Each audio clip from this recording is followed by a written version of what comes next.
Bonjour, vous êtes bien réveillés ce matin, ça va? Après la visite du site d'hier soir. Donc, nous allons attaquer par cet atelier qui porte le titre de Grands événements, support d'attractivité pour les territoires, et où nous allons parler culture et tourisme.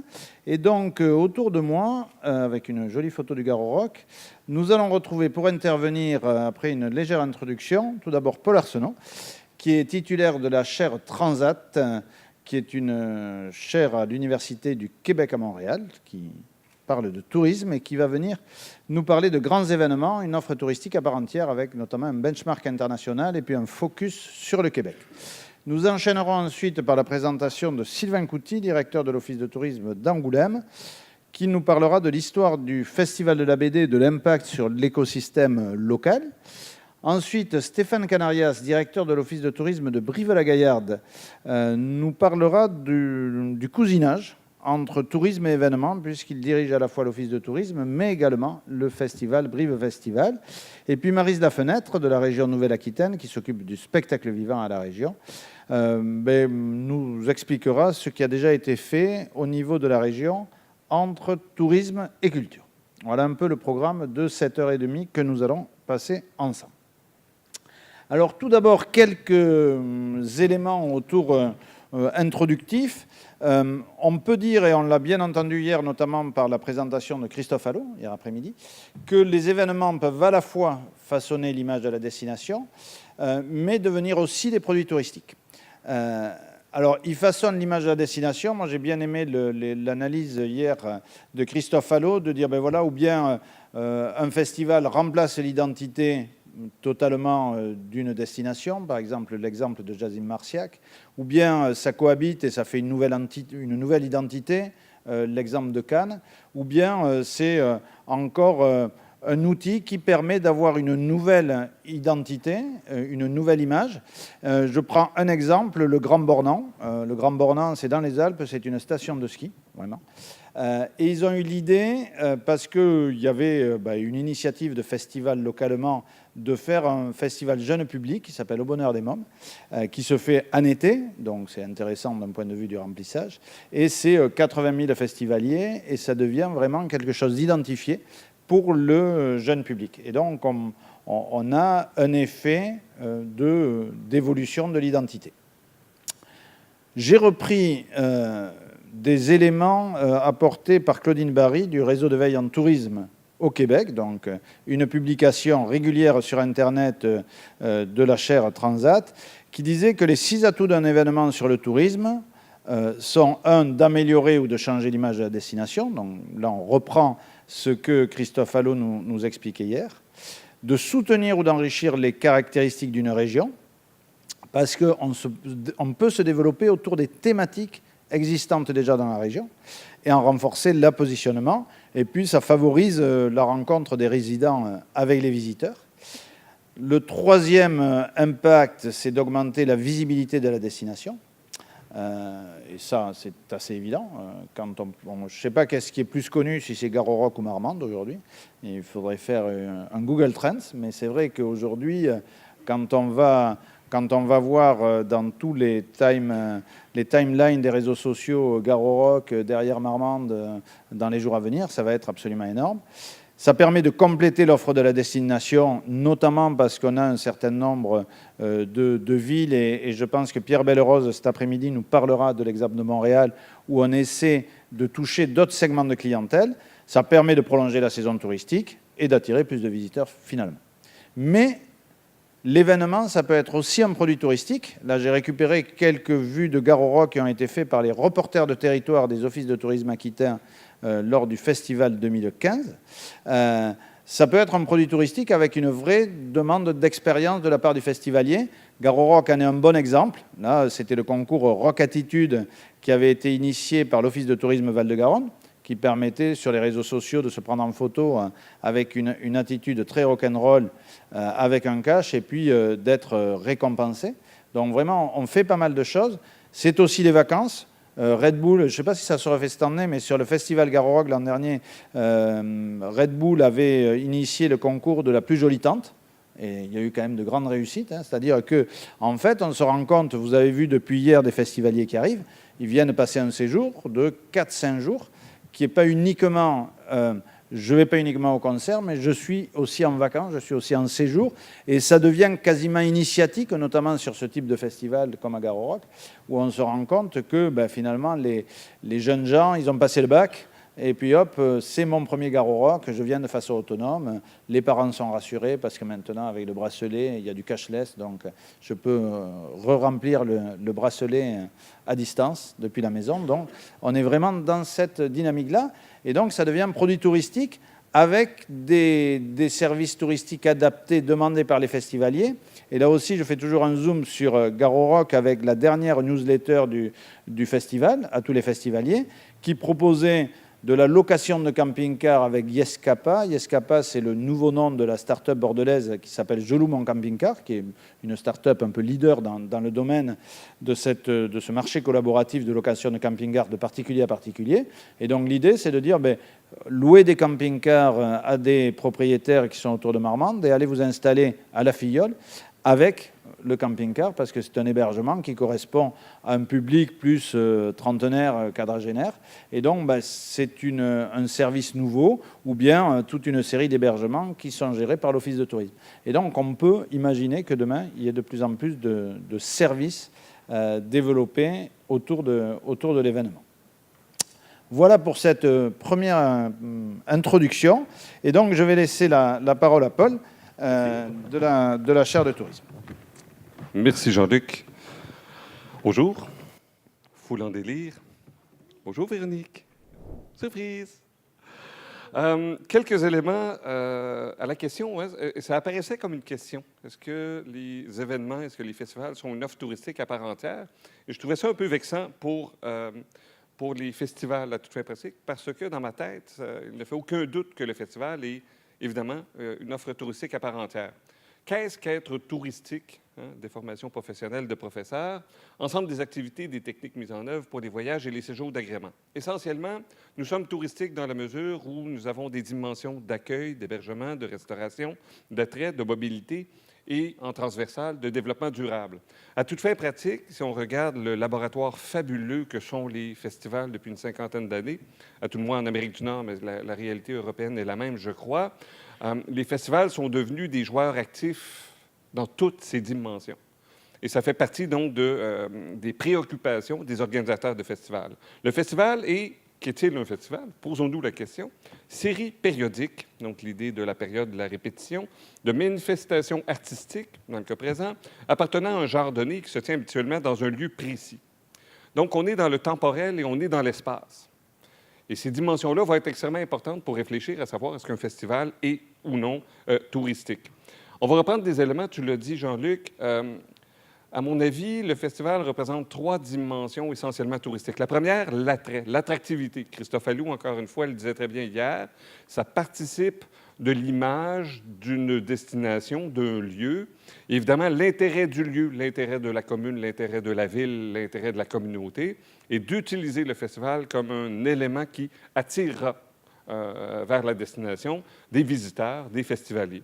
Mais il y a également la dimension d'expérience. Tu l'as montré aussi avec la Rocketitude, par exemple. Il y a quelque chose de fabuleux qu'on y pense. Il n'y a pas, disons les choses comme elles sont, Stéphane sera d'accord avec moi, il n'y a pas pire endroit pour écouter un spectacle que dans un festival.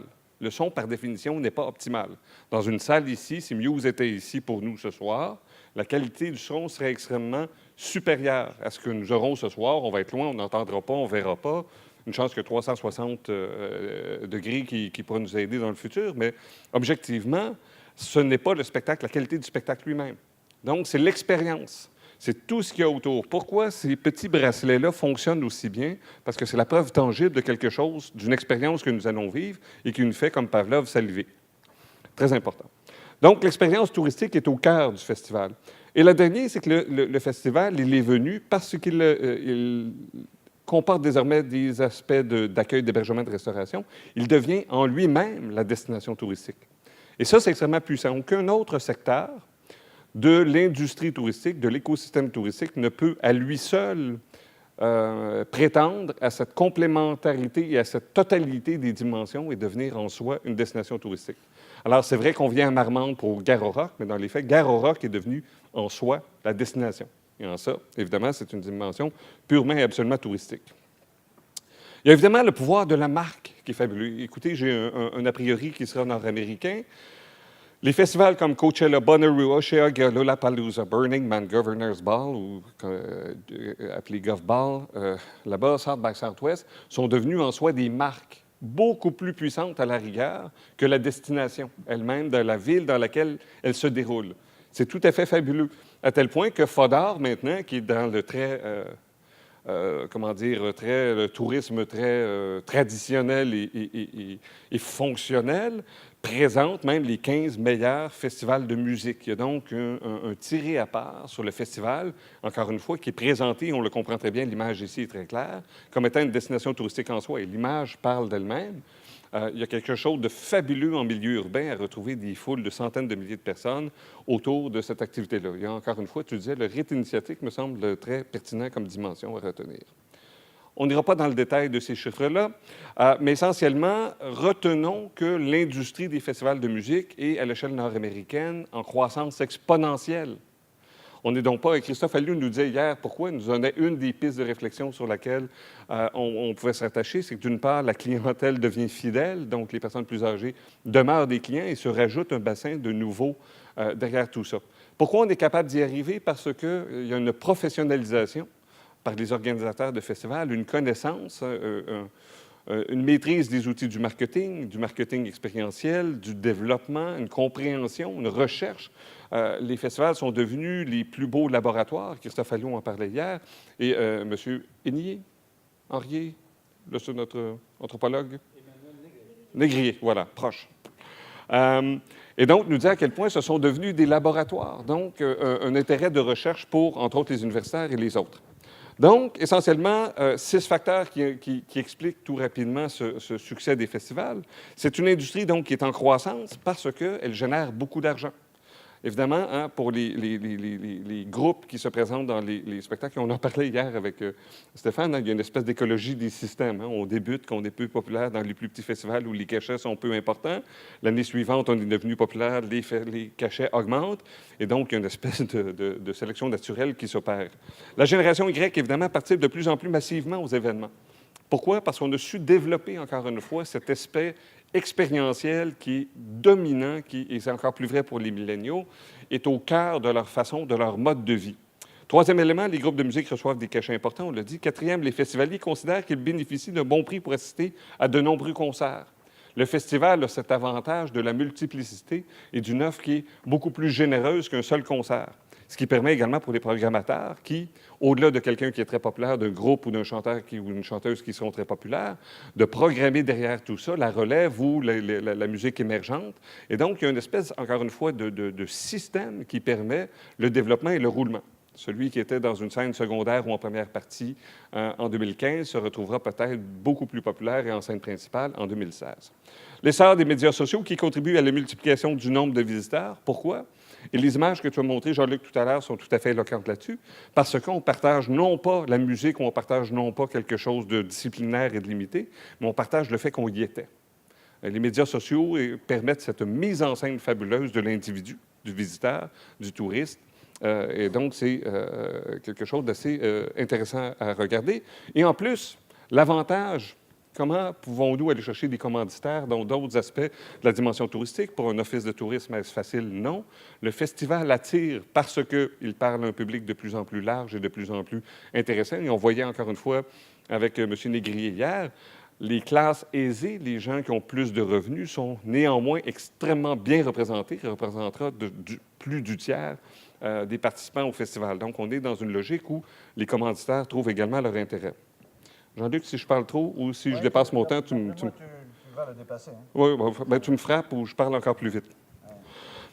D'un point de vue touristique, donc, les festivals agissent, et tu l'as dit, vitrine de la marque, stimulant indirect du développement, des outils tactiques. Effectivement, on l'utilisera, la stratégie événementielle, pour gommer la saisonnalité ou les variations saisonnières. On va stimuler directement l'activité touristique, évidemment, parce que, et on l'a vu dans des grandes destinations, et mon ami et mon collègue Pierre Belrose présentera une stratégie comme celle de Montréal, où la surmultiplication des événements devient également un moyen de stimuler l'effet touristique, l'activité touristique.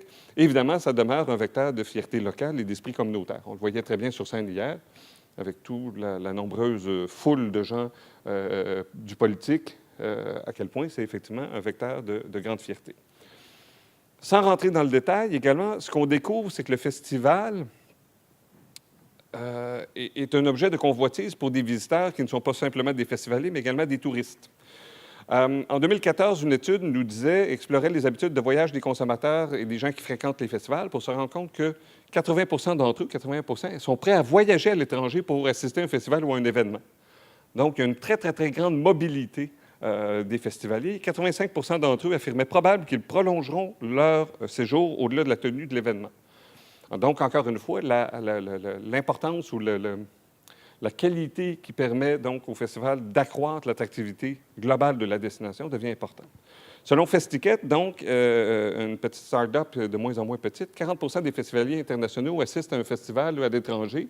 Et ceux qui le font auront assisté peut-être à un seul festival, mais pour 27 d'entre eux, ce sont 2 festivals à l'étranger dans une année donnée. Et pour 12 d'entre eux, ce sera 3 festivals ou plus. Donc, il y a un effet de répétition et un effet, comment dire, de surenchère qui se développe. L'hébergement, donc, 55 des festivaliers vont à l'hôtel ou en appartement. 8 de ceux-là vont dans un hôtel de luxe. Donc, ce n'est pas une clientèle, encore une fois, babacool. On est très loin de Woodstock en 1969 dans ce contexte-là. Festiquet, donc, qui développe, c'est une espèce d'agence en ligne qui développe le tourisme de festival. Donc, passons-y rapidement. Jean-Luc, tu as fait mention tout à l'heure. Il y a un intérêt également pour les destinations, se promouvoir et accroître l'attractivité par le développement d'offres de festivals. C'est-à-dire que même les grandes entreprises ont développé. Tu faisais référence à Red Bull tout à l'heure, Lolly, qui est une boîte montréalaise de vêtements de sport, qui ont inventé le Lolly Yoga Tour. Donc, ils font un festival de yoga dans plusieurs grandes villes nord-américaines. Et donc, c'est une façon de se développer à l'aide de l'événement qui devient un outil de marketing extrêmement puissant. Bud Light le fait et le commanditaire d'à peu près tous les festivals nord-américains également. Les destinations vont utiliser également l'approche pour faire de la promotion de leurs attraits, de leurs produits, de leurs services ou de leur culture.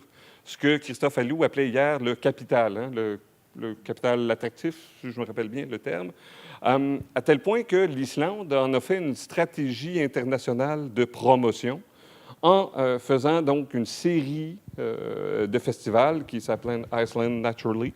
L'organisme de marketing qui, sous forme de coopérative, organise des événements dans plusieurs villes d'Amérique du Nord, Taste of Iceland. Donc, c'est une façon de promouvoir à l'étranger, non pas en Islande, mais bien à l'étranger, la culture, la gastronomie et la musique et la projection de films et des conférences sur l'Islande. Donc, c'est un outil de marketing, encore une fois, non pas sur la destination, mais à l'étranger. Le monsieur est fâché.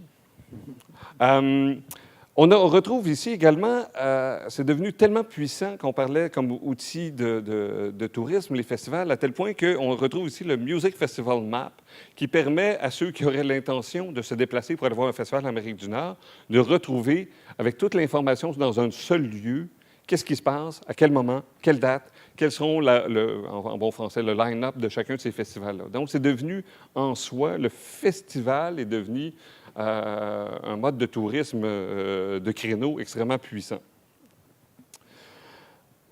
Vous connaissez tous probablement South by Southwest, ce célèbre festival à Austin que j'ai eu la chance de visiter voilà quelques années avec M. Belrose encore une fois, qui était lui-même une stratégie de positionnement au départ du bureau de tourisme. Donc, l'événement a été créé autour du bureau de tourisme, autour des attraits, autour donc, de ce capital-là, qui était la musique, le film, et le troisième qui était, rappelez-moi, le sport, exactement.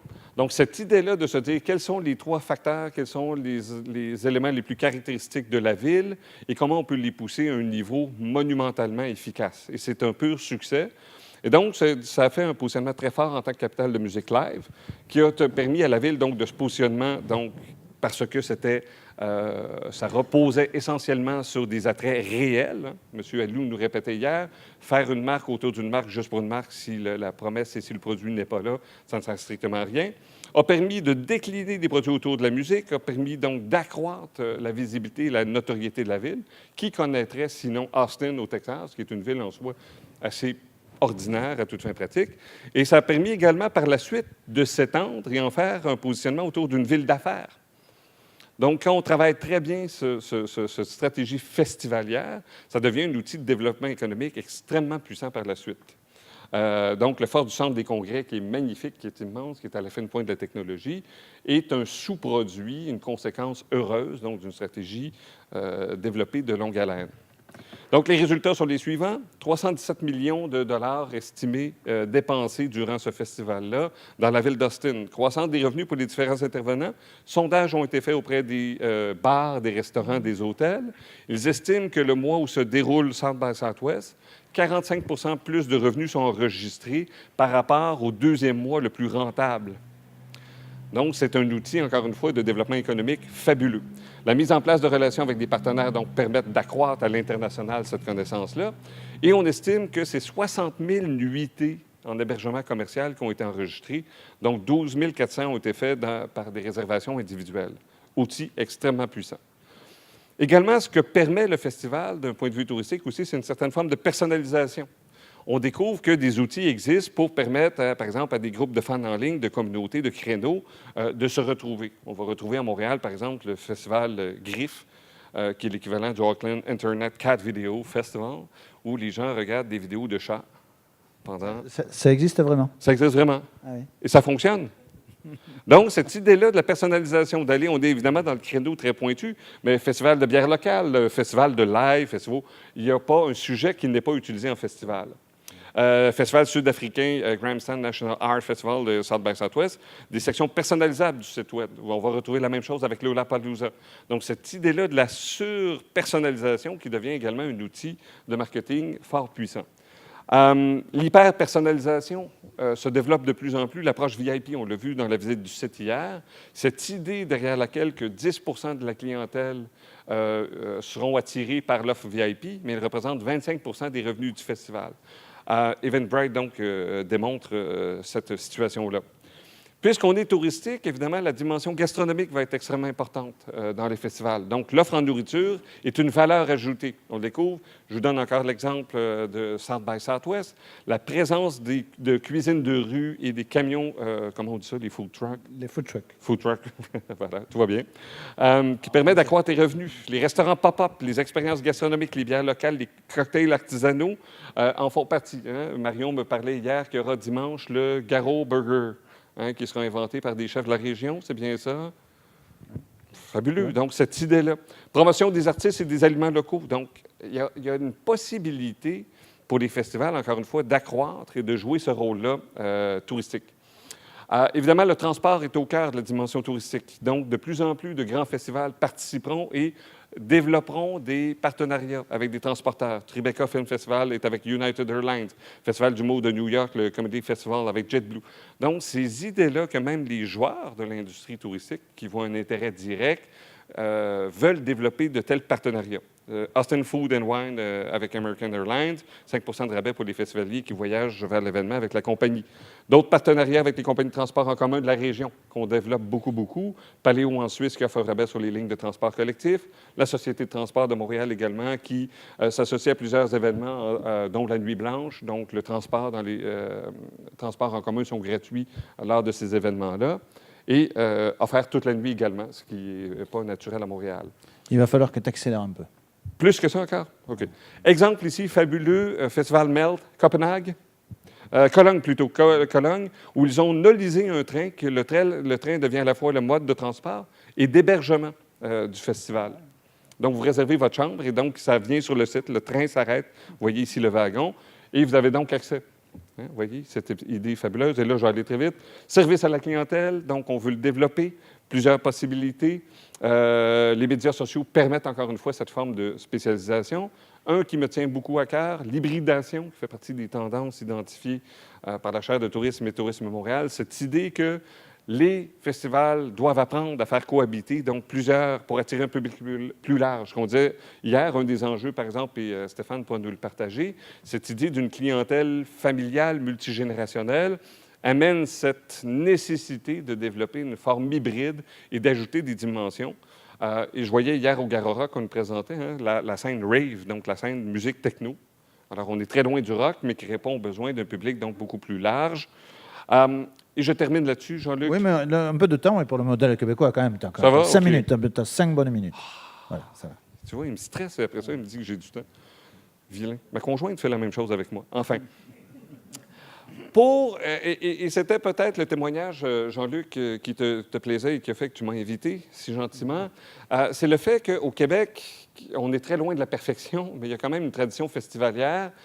Tout le développement et le support au développement, au financement des festivals relève directement de la filière touristique, avec le ministère du Tourisme, avec les offices de tourisme comme Tourisme Montréal, l'Office du tourisme de Québec, par exemple, ou les associations touristiques régionales, qui sont des vecteurs, donc qui sont les principaux bailleurs de fonds publics des festivals. Donc, c'est un naturel dans la conception québécoise et même, je dirais, canadienne globalement, que le festival est de nature touristique. Il existe donc un programme qui est très ancien, qui est le programme d'aide financière au Festival de tourisme Québec. Et pourquoi donc le tourisme? Pourquoi le gouvernement du Québec juge que les festivals doivent être soutenus? Parce que les festivals donc, permettent de positionner la destination québécoise sur la scène nationale et internationale. Dans des périodes, on le sait très bien, où il y a eu de grandes difficultés financières, des périodes de récession, quand les sommes ne sont pas disponibles pour créer un musée, pour investir dans la pierre et le béton, le festival devient une façon d'animer l'espace public beaucoup moins coûteux et qui peut néanmoins être pérenne. Renforcer l'attrait de la région touristique, prolonger le séjour, évidemment. Encourager la relève et l'innovation, maintenir la position, les avantages du Québec. Appuyer des événements non récurrents qui présentent une opportunité d'accroître, donc particulièrement les compétitions sportives, par exemple, qui ne sont pas répétitives, ou accentuer la visibilité du Québec à l'extérieur du Québec par l'entremise d'événements touristiques d'envergure à fort rayonnement. Et cette stratégie-là aura été payante. Encore une fois, notre ami Pierre aura l'occasion de vous le présenter. Juste une précision, Paul, Oui. peut-être, parce que tout le monde, les collègues des offices de tourisme vont s'étonner un peu que des offices de tourisme aient assez de financement pour pouvoir financer des festivals au Québec. C'est parce qu'ils reversent... Il prélève la taxe d'hébergement. La taxe d'hébergement hôtelière est prélevée par le ministère du Revenu du Québec et est retournée aux associations touristiques régionales. Ce qui fait, dans le cas de Montréal, l'Office du tourisme de Montréal, Pierre pourra nous le dire, a un budget de 32 millions de dollars, dont 22 millions de dollars provient directement de la taxe d'hébergement. Qui est quand même à 3% du prix des chambres. Et qui sera à 3,5 partout, tout bientôt. C'est un outil puissant de développement, un outil de développement régional extrêmement puissant. On en est très fiers. Donc, quels sont les critères par lesquels un événement, un festival sera supporté donc, à l'intérieur de ce programme-là? Le fait de générer un achalandage, donc provenant de visiteurs et de ratios locaux et touristes. Plus vous faites venir des gens de l'étranger, plus le soutien sera conséquent. La visibilité et le rayonnement, donc les investissements en promotion hors Québec, donc la qualité du plan marketing. Donc, c'est une obligation pour recevoir des fonds que de faire un marketing international soutenu.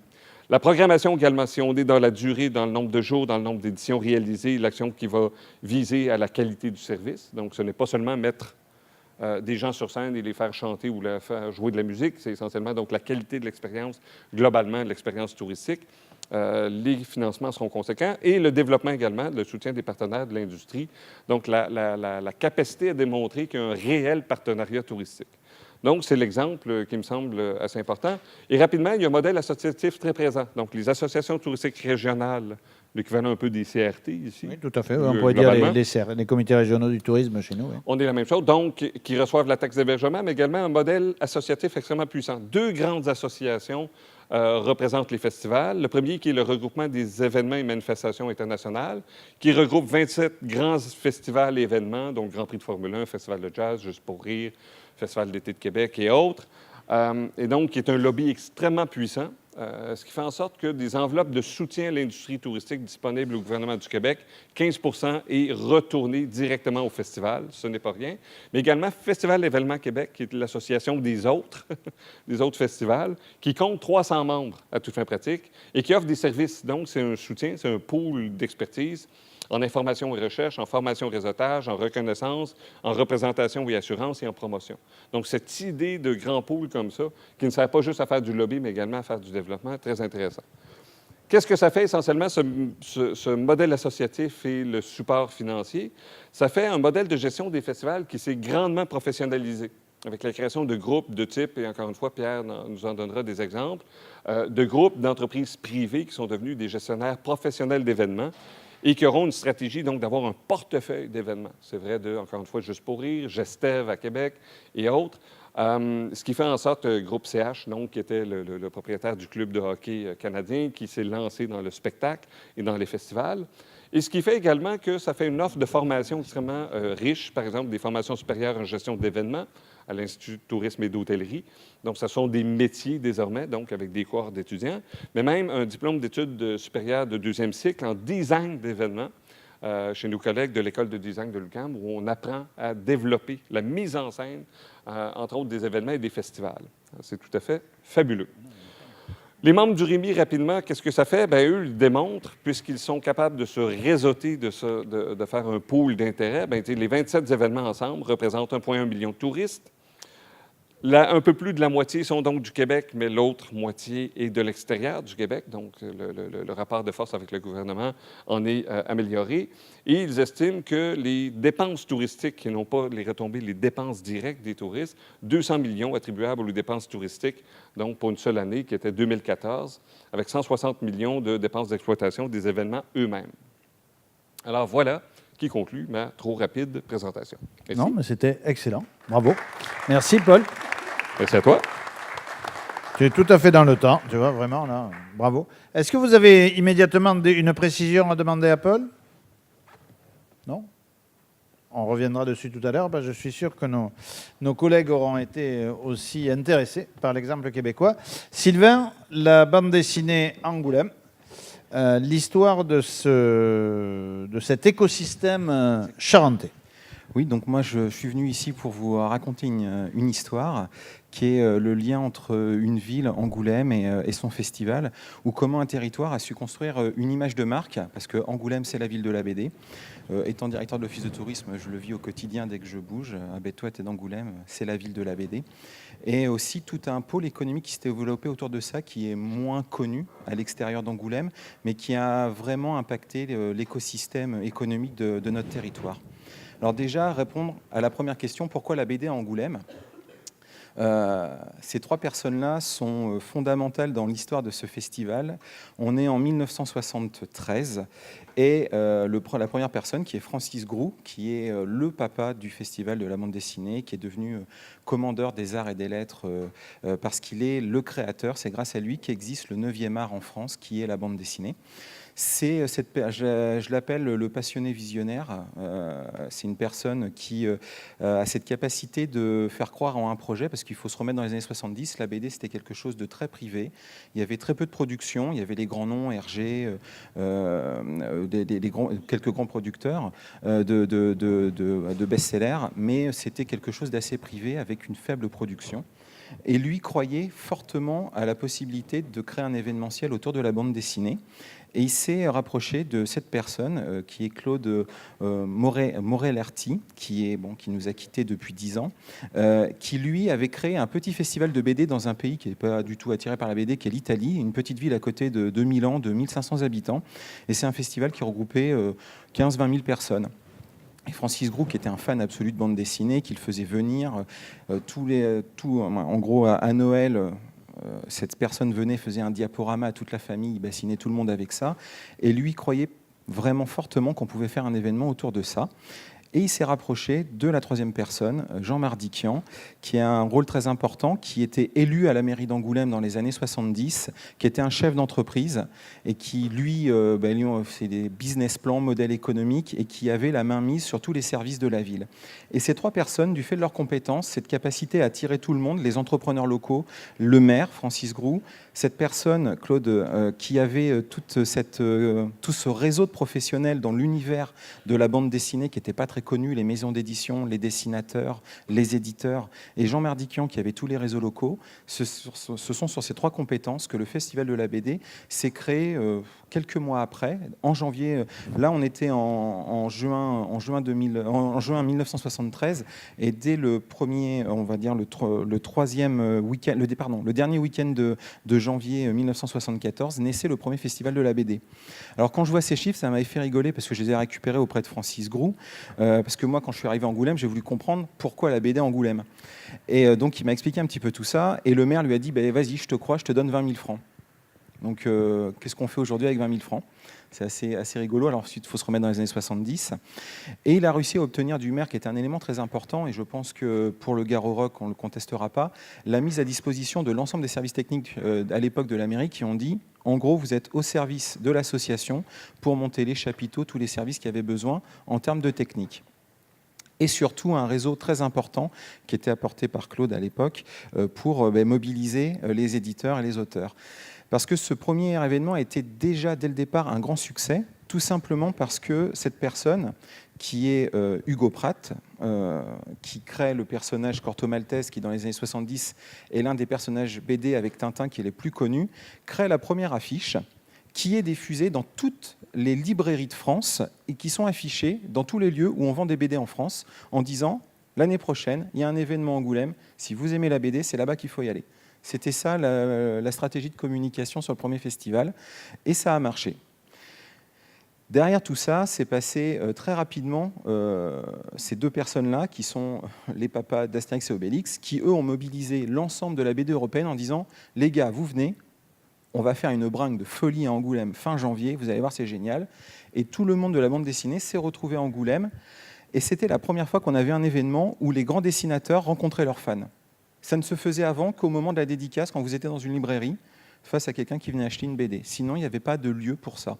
Et c'est en cela où Francis Groult a été visionnaire quand il a voulu faire cet événement, parce qu'il croyait à ce lien d'intimité entre des passionnés de bande dessinée et ceux qui font la BD. Suite à ça, en 1977, le maire Roland Chiron valide l'idée de Francis Groult, qui est de dire la BD, il faut partir à l'international. Pourquoi ? Parce que vous aviez la BD européenne, en gros, je vais vous caricaturer ça comme ça, fluide glacial, donc très anarchiste, très politisé, porté sur le sexe, et des choses humoristiques ou autres. Et vous aviez aux États-Unis le comics, qui était une BD, on va dire... faut dire comme ça, c'était ça, hein, Captain America, donc la propagande face aux soviétiques à l'époque. Si on reprend les comics, les gentils sont bleus habillés en blanc, rouge et bleu, et les méchants ils sont tout rouges avec des petites étoiles jaunes, des choses comme ça. Donc vraiment la caricature conflit guerre froide. 2 courants de pensée, donc de dessins complètement différentes, mais chacun avait son univers, un en Amérique du Nord, un en Europe, et on ne se parlait pas. La stratégie et la volonté, ça a été de développer à l'international le festival et de mettre à disposition l'ensemble des services de communication du maire. En fait, l'équipe du maire, pendant 5 mois, ne bossait plus pour le maire, mais bossait pour l'association, pour faire la communication de l'association et financer une campagne de communication qui a commencé dans le métro et dans les librairies sur « Angoulême, c'est la ville de la BD ». Tout était axé uniquement sur ça. C'était vraiment affiché Festival international de la bande dessinée d'Angoulême. Ça a été dès le départ cette volonté, donc c'était déjà une stratégie de marketing territorial. Et le recrutement de personnel dédié, des attachés de presse, des choses qu'on n'avait pas forcément l'habitude de voir dans les municipalités à l'époque. Et ça marche très rapidement parce qu'on commence, donc premier festival 74, on se retrouve en 1978, on est déjà dans la dimension internationale avec la venue de Hergé qui vient à Angoulême, qui fait une conférence de presse avec la presse mondiale. Hergé était quelqu'un de très discret, qui ne communiquait pas, qui ne se parlait pas à la radio, qui ne passait pas à la télé, quelqu'un de très timide. Et il vient à Angoulême en disant « La BD, c'est à Angoulême que ça se passe ». Et à partir de là, on se retrouve jusqu'à aujourd'hui à avoir un événement qui est très très important. Donc moi, je vais vous passer un petit peu l'histoire du festival, de comment sont arrivés les mangas japonais, comment on est arrivé à capter aussi cette partie-là de la BD pour rester le festival international de la bande dessinée. Je vais plutôt parler de l'impact que ça a sur mon territoire, qui est aujourd'hui très important. Il y a eu la volonté, dès 1974, de Jean Mardikian, qui était la troisième personne dont je n'ai pas encore beaucoup parlé, qui lui a dit « Les gars, vous êtes sympas avec votre festival, mais un festival, on peut se le faire piquer quand on veut.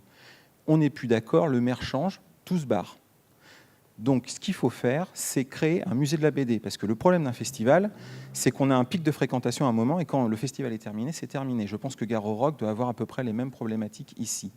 Dès le départ, Jean Mardikian a dit il faut créer un musée, donc il faut un fonds muséographique. Donc, on prend la directrice du musée des Beaux-Arts d'Angoulême, et elle a travaillé à la création d'un fonds muséographique qui est la Galerie Saint-Augan. Galerie Saint-Augan, alors c'est pas très connu, Saint-Augan, c'est celui qui a créé Zig et Puce, qui était très connu à l'époque pour les enfants en BD européenne sur Hachette et tous les magazines Tintin. Et donc on a le premier musée de la BD qui se crée à Angoulême, dans le musée des Beaux-Arts, avec une galerie dédiée à la BD. C'est le premier musée de la BD au monde qui a été créé qui a ouvert en 1979 dans une galerie à Angoulême. Derrière tout ça, le maire d'Angoulême et Jean Mardikian sont allés plus loin dans leur démarche en se disant, voilà, on a une petite galerie, c'est sympa, mais on est bientôt à une échéance présidentielle, 1981. Donc dès 1980, on se rapproche de Jacques Lang, qui travaillait à l'époque pour créer la partie culture du programme politique de François Mitterrand, qui vient à Angoulême en 1980, et qui dit, en gros, j'ai une politique de grands travaux. C'était la période où les présidents voulaient faire de l'aménagement. Et mon programme, c'est en 1981, si je suis élu, dans ma politique des grands travaux, c'est de faire Angoulême la ville de la BD et de faire de la BD un art à part entière, le 9e art. Et tout ça aboutit avec la création du Centre national de la bande dessinée et de l'image, parce que la volonté des élus, c'est de se dire la BD, c'est quelque chose, mais autour de l'image, des dessins animés, de la photo, il y a plein d'autres choses. Ne mettons pas ça de côté. Donc, c'est le CNBDI, le bâtiment Castro, qui est au bord de la Charente à Angoulême. Et on a le premier musée de la BD, uniquement dédié à la BD, qui est créé et qui est à Angoulême en 1983. Je reviens sur les partenaires financiers qui étaient très importants. Toujours un partenariat historique avec Leclerc qui a permis de conquérir l'Amérique, la FNAC de conquérir l'Asie, et un partenariat toujours avec la SNCF sur la logique des transports. Donc en janvier, quand vous partez de Montparnasse et que vous arrivez directement à Angoulême, vous avez des wagons qui sont avec des BD, tout simplement. En termes d'accueil, c'est ce petit clin d'œil qui marche plutôt bien. Aujourd'hui, où en est-on ? Alors le festival, ça c'est les photos de pas cette année mais de l'an dernier, voilà, c'est dans les bulles BD, ça c'est dans les rues d'Angoulême. Donc en 2006, il y a eu un audit qui a été poussé sur les hébergeurs auprès de la SNCF dans les rues.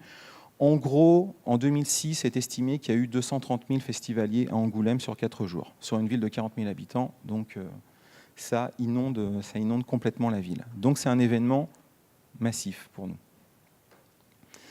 Aujourd'hui, alors c'est CNBDI, pas DBI, le Centre national de la bande dessinée et de l'image est devenu depuis 5 ans la Cité internationale de la bande dessinée et de l'image, avec en face du bâtiment Castro, que je vous ai montré tout à l'heure, les schémas Gélis, où se sont implantés le musée et la librairie BD. C'est le plus grand musée de BD d'Europe en nombre de références muséographiques et la plus grande librairie BD en nombre de références bouquins. On peut acheter à peu près toutes les BD du monde à Angoulême. On a une bibliothèque pour tous les étudiants et tous les chercheurs sur la bande dessinée qui est à Angoulême, qui est aussi la plus grosse d'Europe. Donc on a beaucoup de chercheurs qui, toutes les semaines, sont à Angoulême pour travailler sur ces thématiques-là. Et on a une maison des auteurs qui accueille environ une dizaine d'artistes tous les ans.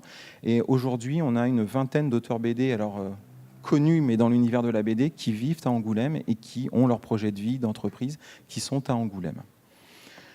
La BD s'est fortement installée dans la ville. On a un parcours d'une vingtaine de murs peints dans la ville qui sont parfois monumentales. Vous prenez celui complètement à droite qui est New York sur Charente, qui fait une hauteur de 27 mètres de haut.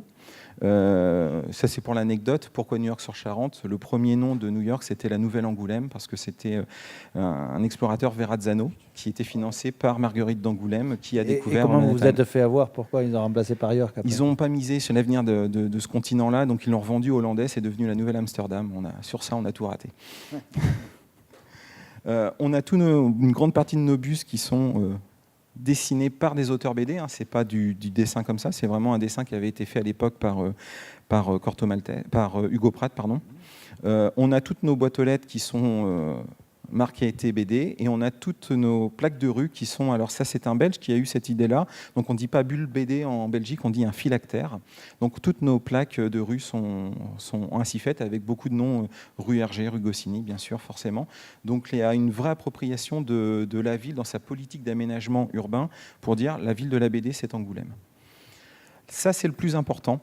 En 1992, sur la continuité de 1983, je disais le Centre national de la bande dessinée et de l'image, les élus ont tout de suite misé sur cette dimension-là en se disant on a un territoire qui a un déficit de notoriété, donc ce qu'on va faire, c'est qu'on va donner des financements pour que des films et des séries soient tournés chez nous. Donc on est le premier fonds d'aide à l'animation. Donc ça, c'est les studios d'animation. Je vais vous montrer ça rapidement tout à l'heure. Moi, quand j'ai découvert ça, c'était vraiment assez impressionnant, toutes les créations qu'on a chez nous. Et on est le quatrième fonds d'aide sur l'audiovisuel et cinématographique. Donc le fait qu'on subventionne, le fait que des films ou des séries soient tournés à Angoulême. Et c'est très important pour ma conclusion sur le festival de la BD qui a amené la création d'un nouveau festival. En fait, ce pôle image, dès 1992, ça a été on aménage, on achète des bâtiments pour pouvoir y créer des locaux pour des écoles. On veut des écoles on veut des scénaristes, on veut des gens qui sachent tenir une caméra, on veut des gens qui sachent monter un plateau, on veut savoir former des régisseurs, on veut des écoles pour travailler sur la création de jeux vidéo, de dessins animés ou autres. Donc on a toute la filière de Bac+2 jusqu'au doctorat au travers de ces 11 écoles pour avoir tous les métiers. Et face à ça, on a des entreprises qui sont venues s'implanter à Angoulême. Aujourd'hui, c'est 90 entreprises. Pourquoi? Parce qu'elles trouvent tout de suite dans les écoles les profils métiers qu'elles cherchent à employer. Donc ça représente environ 1000 emplois directs et indirects sur le territoire. Donc les réussites d'Angoulême, ça c'était au début du mois de juin de cette année. 3 nouveaux studios viennent s'implanter. Un qui arrive de Tokyo, qui fait le dessin animé Yakari, et qui vient à Angoulême parce qu'il veut faire le long métrage en 3D à Angoulême, du fait des compétences. On a ceux qui, alors si vous avez des enfants bas âge, vous connaîtrez Oggy et les cafards, dans la même logique, studio américain qui vient s'implanter à Angoulême, et un studio français dont j'ai oublié le nom, qui s'était implanté, qui était basé à Paris, et qui trouve qu'à Angoulême, le mètre carré est merveilleusement moins cher qu'à Paris, et avec des niveaux de compétences en termes d'employabilité qui correspondent à leurs besoins. On a la société Dreamtronic qui s'est spécialisée sur les contenus de tables tactiles et de contenus interactifs. Ils ont remporté le marché Imochamp qui gère en gros toutes les zones commerciales d'Auchan en France et qui vont aménager tous les espaces enfants. On a la société de D3D qui a été césarisée et oscarisée avec le dessin animé Minuscule, qui est à voir, vraiment très sympa. On a eu Titeuf, le film en 3D colorisé, le premier film européen long métrage dessin animé face à Pixar et compagnie. Le premier film européen, c'est fait à Angoulême. C'était Titeuf il y a déjà pas mal de temps. On a la société, alors ça c'est super, venez à Angoulême juste pour faire ça, c'est très rigolo. C'est l'inverse des lunettes qu'on peut avoir de Samsung ou autre.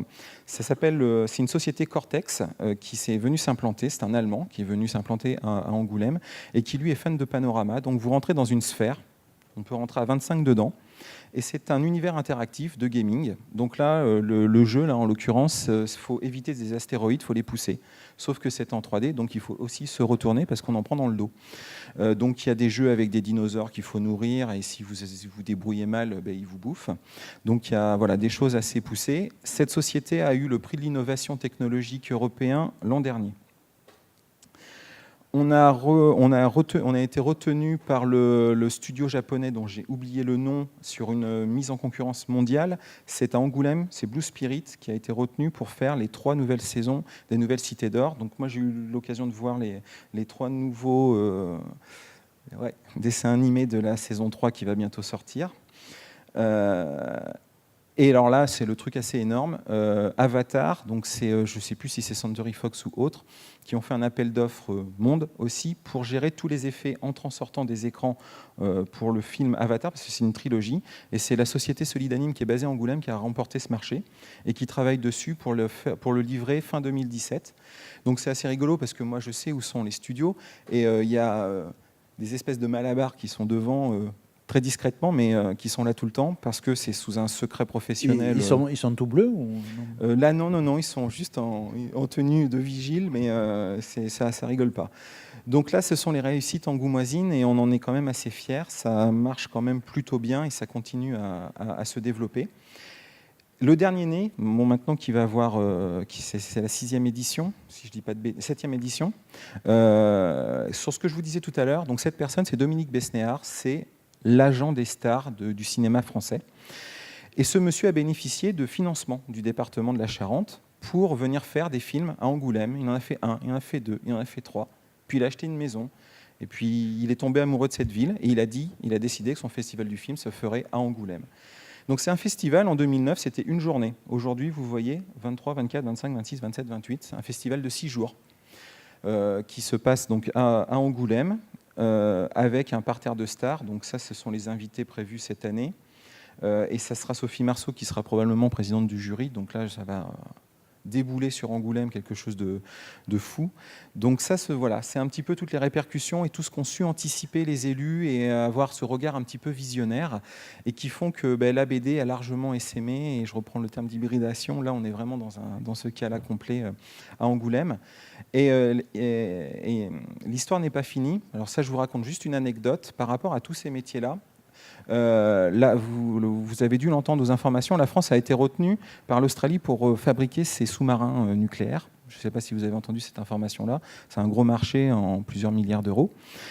Et en fait, la technologie sonar des sous-marins français, elle est faite sur un site de production des CNS qui est juste à côté d'Angoulême. Et en fait, DCNS s'est rapproché d'une société de l'image qui a créé une visite virtuelle 3D sur les casques Samsung des sous-marins français. Et c'est avec ça qu'ils sont allés vendre la technologie aux Australiens. Et c'est sur cette base de présentation-là, parce qu'ils ont pu avoir une visite immersive des sous-marins. Du coup, ils ont signé le contrat sur ces bases-là. Donc, les dimensions sont assez énormes. Il y a une dimension médicale. La société Cortex, dont je vous parlais, travaille sur des vidéos pour permettre aux cancérologues de présenter les évolutions des maladies aux patients. Parce que dit comme ça, parfois, c'est quand même anxiogène. Et donc, c'est pour pouvoir expliquer un petit peu le processus de certaines choses. Donc, les déclinaisons sont infinies. Donc, voilà, c'était pour terminer mon propos.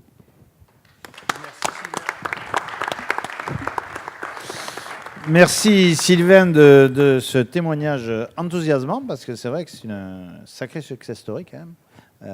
Et puis, avec 4 décennies, un sacré écosystème. En avant Stéphane, Brief Festival. Bonjour à tous, bravo pour cette intervention, ça donne énormément d'idées et surtout ça fait très envie.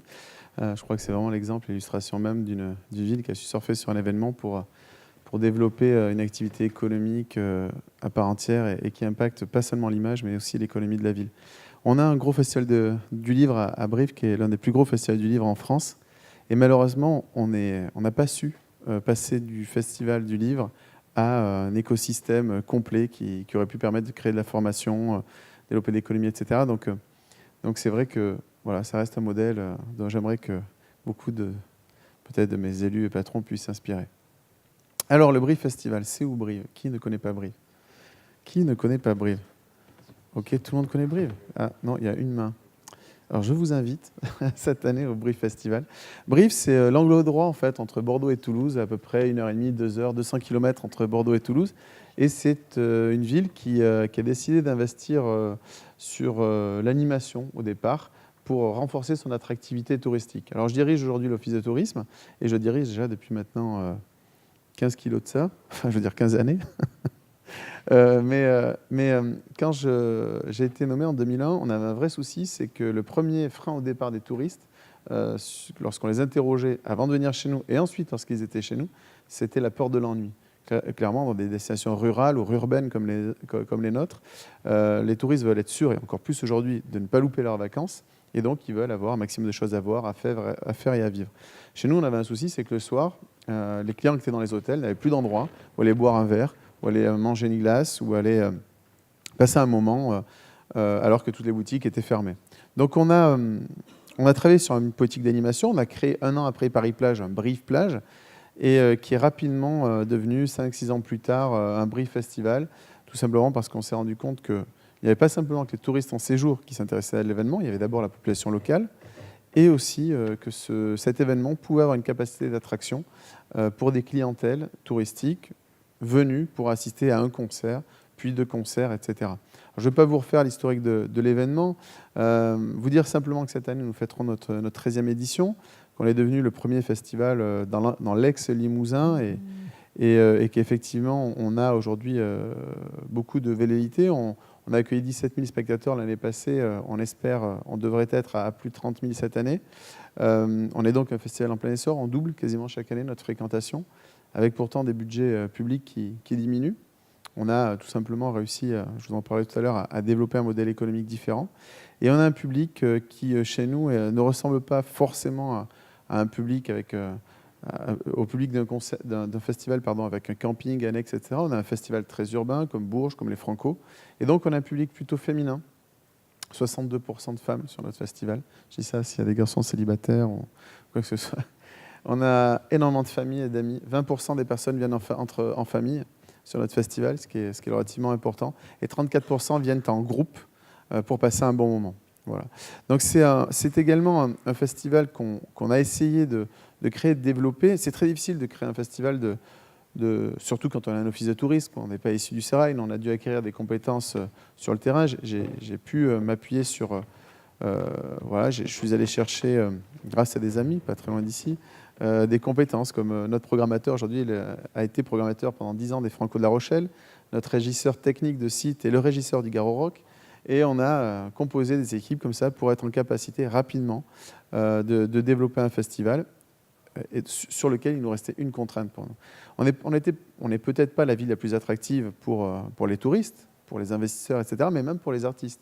Quand vous créez un nouveau festival, essayez de faire venir, je ne sais pas, M, etc., c'est pas simplement une question d'argent, c'est aussi une volonté des productions de vous faire confiance et de venir sur votre événement. Donc on a misé un peu avec les recettes du tourisme sur des accents qui sont l'accueil, la gastronomie, etc., pour être en capacité de faire de ce moment, de ce festival, une étape que beaucoup de boîtes de production ne veulent pas louper tout au long de l'année. Le vrai souci, en fait, c'est qu'aujourd'hui, si un festival peut être considéré comme un élément de différenciation dans le paysage français, si un festival peut renforcer l'offre d'un territoire et renforcer son attractivité touristique, il ne faut pas se cacher qu'il y a quand même beaucoup, et sûrement beaucoup trop d'événements aujourd'hui en France. Et la vraie difficulté, c'est comment faire en sorte que finalement, ce festival soit un vrai élément d'attractivité. Alors, je ne vous ai pas fait de parallèle, mais en tourisme, on travaille beaucoup sur les marques, j'y reviendrai tout à l'heure. Très clairement, on a tenté d'associer ou de faire de cet événement un des porte-drapeaux de la plateforme de marque qu'on avait construit pour le tourisme, mais pas que, pour le développement économique de notre territoire. Et ce festival, c'est un festival 100% Gaillard. C'est un festival qui porte en tout cas les valeurs de la ville, celles qu'on valorise, et qui correspond bien, dans sa programmation par exemple, aux cibles de clientèle qui fréquentent habituellement notre territoire. Aujourd'hui, si on reste, on va dire, très... on a envie de croire que ce festival peut continuer à développer notre attractivité, mais ça passe par un développement important de sa fréquentation. Et on a effectivement une ambition qui est d'étendre notre fréquentation, mais surtout d'étendre les retombées économiques générées sur le territoire. Alors, cette année, rapidement, on a un budget d'1,6 million. Sur un budget d'1,6 million, on a 2 postes qui grossissent énormément. C'est la billetterie. On avait un budget... la billetterie représente un chiffre d'affaires l'année passée de 330 000 €. Cette année, c'est près de 840 000 €. Donc, on n'a plus que doublé la fréquentation. Les partenaires privés sont de plus en plus nombreux. On est dans une phase de développement intéressante. Et les collectivités stagnent autour des 15%. On a aujourd'hui aussi beaucoup de questions qui se posent à nous. C'est comment sortir d'un tissu local, d'acteurs locaux, d'entrepreneurs. Et pour reprendre les propos de tout à l'heure de Sylvain, voilà, il faut nous aussi qu'on aille chercher les Fnac, les Leclerc que tu évoquais, pour être en capacité de dépasser, on va dire, un bassin régional ou extra-régional, et en étant en phase de réussir. Alors j'avais une petite vidéo pour vous montrer, je ne sais pas si elle fonctionne, à quoi ressemble le festival. Ouais, super. Bonjour internautes, aujourd'hui je suis au Brief Festival et je suis venu voir Chaka Ponk, Youssoupha, Black M, La Famille Chédid. Et contrairement à d'autres gros festivals, l'avantage ici c'est que t'es jamais à plus de 40 mètres de l'artiste. Allez, c'est parti.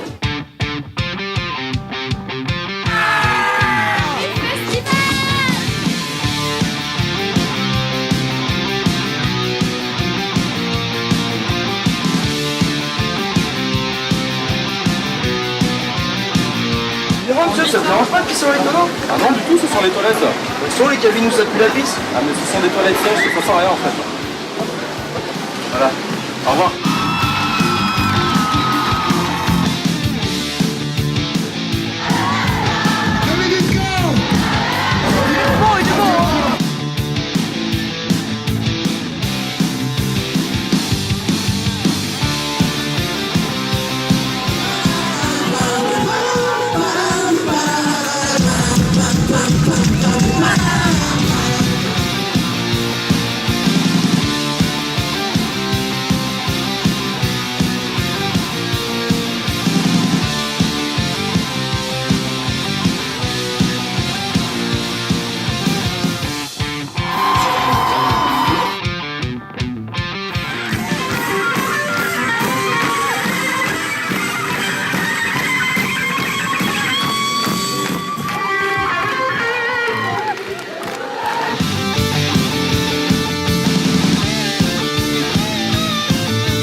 Il y avait vraiment une super ambiance ici au Brief Festival pendant 4 jours. Et puis il y en avait pour tous les goûts, tous les âges.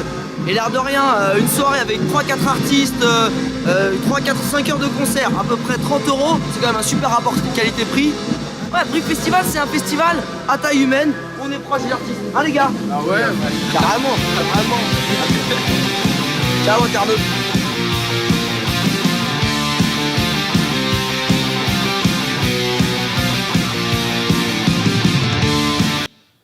Alors, ce blogueur s'appelle Alex. Il est en ce moment au Canada. Il travaille pour l'Office de tourisme du Canada en ce moment. C'est un très bon ami et il a été élu blogueur le plus influent en Europe l'année passée. Il a gagné un trophée qui a été remis en Belgique, je crois. Et on a demandé à Alex de venir passer 4 jours sur le festival et de réaliser une vidéo. Et à travers cette vidéo, en fait, il est venu insuffler tous les vecteurs identitaires et surtout tous les avantages marketing de notre destination. Proximité, famille, vous voyez les enfants qui jouent dans le sable pendant, voilà, parce que c'est effectivement on déverse 800 tonnes de sable au milieu de la ville, on pose une grosse scène et on est vraiment au cœur même, on est à côté du marché, voilà, où se déroule le marché. Voilà, il parle un peu d'écologie, on voit les toilettes sèches, on voit tous les éléments en fait sur lesquels on communique nous, pas à travers le festival, mais tout au long de l'année lorsqu'on parle de la destination touristique. Et le festival est vraiment un moyen en fait de reprendre ces éléments-là et les faire vivre de façon différente auprès d'un public peut-être d'ailleurs plus large, touché ou sensibilisé à travers la musique et l'événementiel. Donc ça, c'est un élément effectivement très important. Je ne vous l'ai pas mis, je ne vous l'ai pas montré, mais une autre façon aussi de communiquer ou se servir de l'événement pour développer la notoriété du festival. On ne manque jamais l'occasion de faire porter la moustache, qui est un peu notre vecteur identitaire sur Brive, à chacun des artistes que nous accueillons. On essaie en fait simplement de toucher les centaines de milliers de fans de ces artistes, Julien Doré ou autres. Enfin, à chaque fois, on leur met la moustache.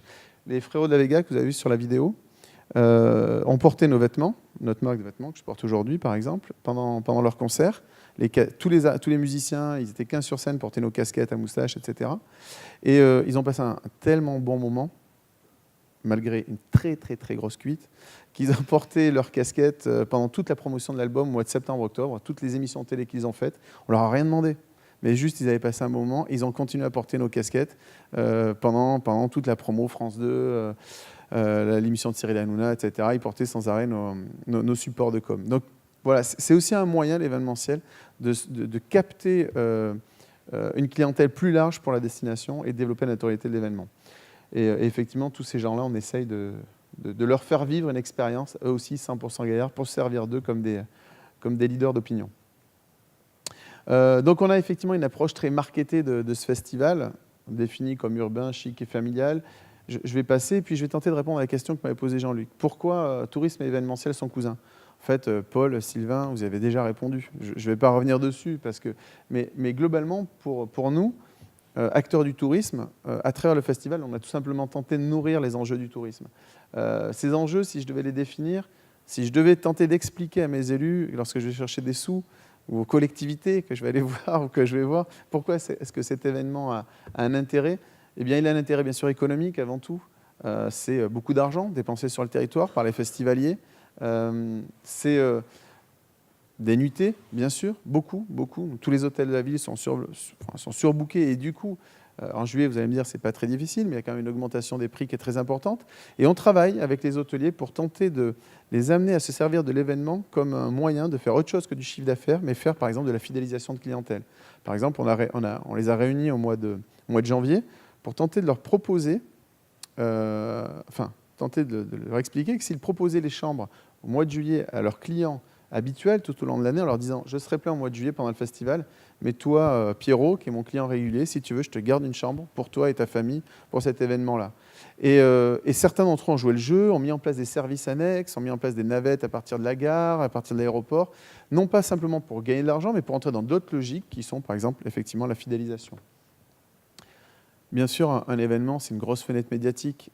Pour nous, Brive, on génère à peu près 600 articles par an. Enfin, l'Office de tourisme génère à peu près 600 articles par an à travers la presse nationale. Et sur ces 600 articles, aujourd'hui, 220, 240 articles sont liés au Brive Festival. C'est-à-dire que le Brive Festival représente plus d'un tiers aujourd'hui des articles générés par l'Office de tourisme. L'année dernière, pendant le Brive Festival, en plein mois de juillet, on sait que les touristes n'ont pas encore tous décidé de leurs vacances à ce moment-là, avec des déclenchements en séjour beaucoup plus tardifs. On a eu 2 émissions sur TF1, 2 journaux télévisés sur TF1, un France 2, un BFM Télé. Voilà. Pour nous, c'est très difficile d'avoir une fenêtre médiatique sur notre destination si on n'a pas des éléments comme ça. Et le festival, en fait, est un outil d'aide à la médiation du territoire. À travers tout ça, eh bien, voilà, tout simplement, il renforce notre compétitivité. Il renforce l'attractivité du territoire. Et c'est vrai qu'à travers... Je pourrais vous remontrer la carte des festivals tout à l'heure, mais une destination touristique, elle est en concurrence avec tous ses voisins, avec tout le territoire national, international. En tourisme, on n'est pas en guerre, mais on est un peu comme dans une partie, dans un match de rugby. Effectivement, on joue les uns contre les autres. Et le festival nous permet effectivement de renforcer notre compétitivité, notre attractivité.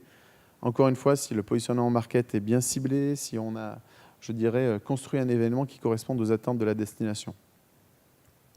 Alors là, vous en avez parlé tout à l'heure, hein, mais je ne vais pas revenir dessus. Hein. Un exemple du développement de cette attractivité ou de l'image d'un territoire. Vous connaissez probablement ce village du Gers? Oui. Marcillac. Que serait Marcillac aujourd'hui en termes d'image d'identité sans ce festival de jazz? Probablement un tout petit village du Gers sans aucune image ou notoriété. Carré. D'ailleurs, tout à l'heure, à la question « est-ce que la destination c'est Carré ou les Vieilles Charrues ?» Là, très clairement, les Vieilles Charrues, le plus grand festival de musique en Europe, très probablement, avec le Hellfest. Carré, c'est juste incroyable ce qu'ont réussi ces gens-là. C'est quand même, pour nous, acteurs du tourisme, construire un produit, une destination au travers de la création d'un événement, c'est absolument extraordinaire.